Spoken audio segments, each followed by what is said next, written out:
Larson, President of the Faculty Senate, who will introduce the commencement speaker.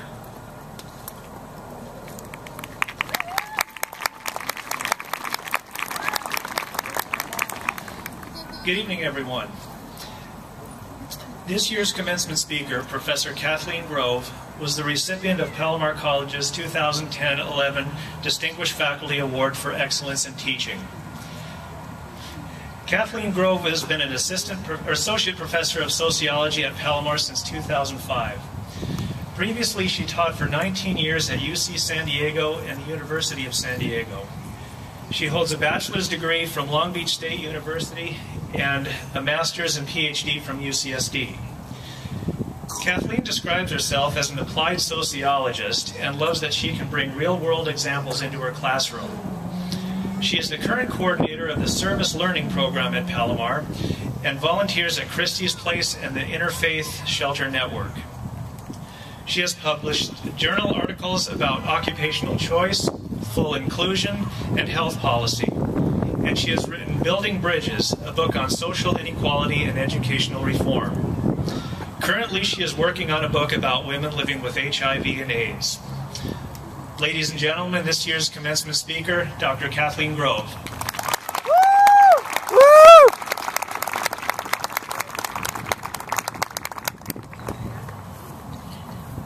Hi, good afternoon. It's a pleasure and an honor to speak to you today. Graduation ceremonies are unique times to think about what we've accomplished and what the future might hold. And in the next few minutes, I want to talk about possibilities. The theme for my talk is never face the facts. Now, I don't mean physical facts. The earth is still round. What I'm going to talk about are social facts, the ways in which we may be held back by personal fears and doubts and social circumstances. Part of the inspiration for my talk comes from Ruth Gordon. She was a very popular actress. She won an Oscar in 1969 at the age of 72. Some of you may know her from the movie Harold and Maude. I happened to see an interview with her many years ago, and she was being asked how she had managed to accomplish so much in her career. She explained that she had always wanted to be an actress, but she grew up in a small town in the middle of nowhere. Her parents didn't know anything about acting or the theater. She didn't have any connections to the movie industry. She had no one to help her. There was no easy path for her to follow. She decided to not face those facts. Instead, she did little things to work toward her goal. She took acting classes. She tried out for every play in her hometown theater. She had to work for a long time to finally convince her father, a sea captain, to let her leave their small town and move to New York City. The secret to her success, she said, was to never, never, under any conditions, face the facts. Never face the facts. As I was preparing my remarks, I tried to find another quote that conveyed this message in a more elegant way. But I liked the simplicity of her words. Never face the facts. It suggests to me that in our individual lives and in our community, we can move forward. We can take on new challenges and make changes, even when the odds are against us. Never face the facts says to me that we must honor our dreams, have the courage to try, and even fail at times, and never give up. I see this at work constantly in the lives of my students. Liz Marcelino worked hard in high school, and she had a free ride to Santa Barbara, but her father was against her going to college. So she started to sneak out to take classes at Palomar.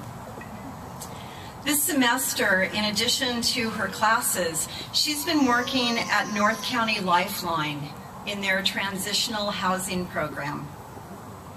I believe Liz will go on to get her bachelor's degree.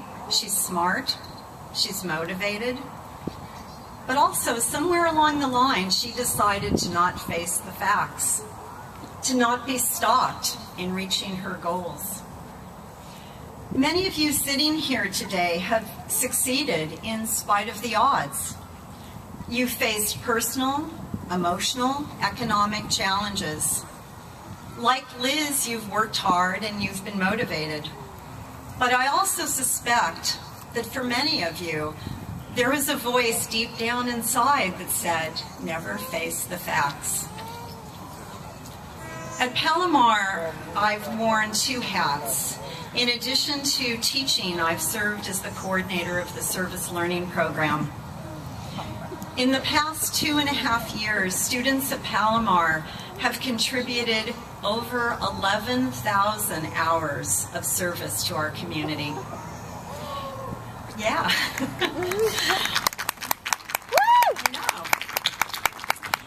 In a time of shrinking resources, nonprofit organizations in our community have thrived in part because of Palomar College students. Your work at food banks, building houses for the homeless, tutoring children, has made a real difference in the lives of hundreds here in North County. For many of my students, service learning has offered them a way to embrace new possibilities in their lives, to challenge themselves, to face fears and uncertainty. Sandra Doran came back to college late in life. She's been clean and sober for 5 years.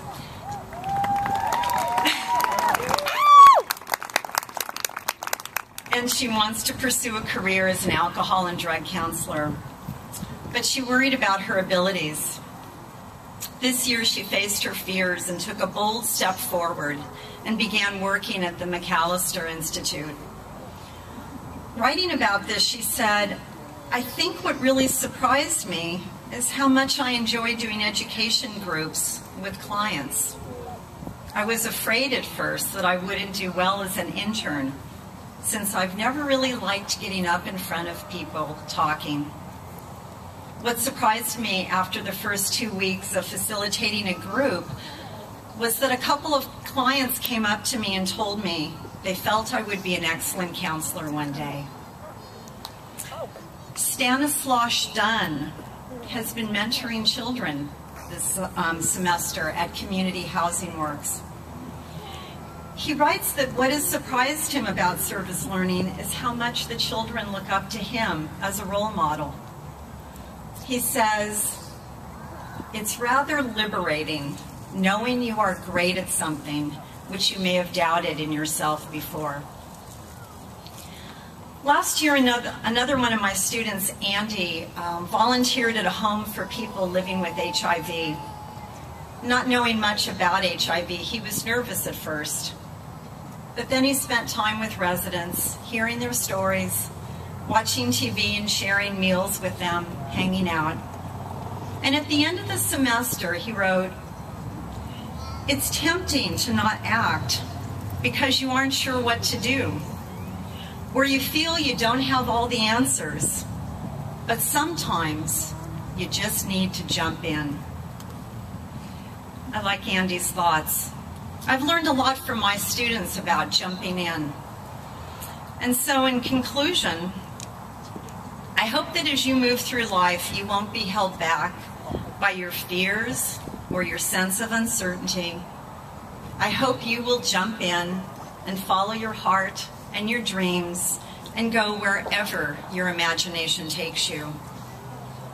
I hope you will take on new challenges.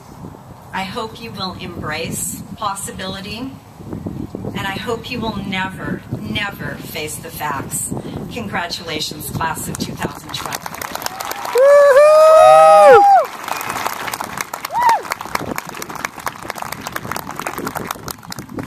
Thank you, Professor Grove, for your insightful comments. At this time, I would like to ask the President of the Palomar Community College District Governing Board, Mr. Darrell McMullen, and Vice President of Instruction, Berta Coron, to come forward.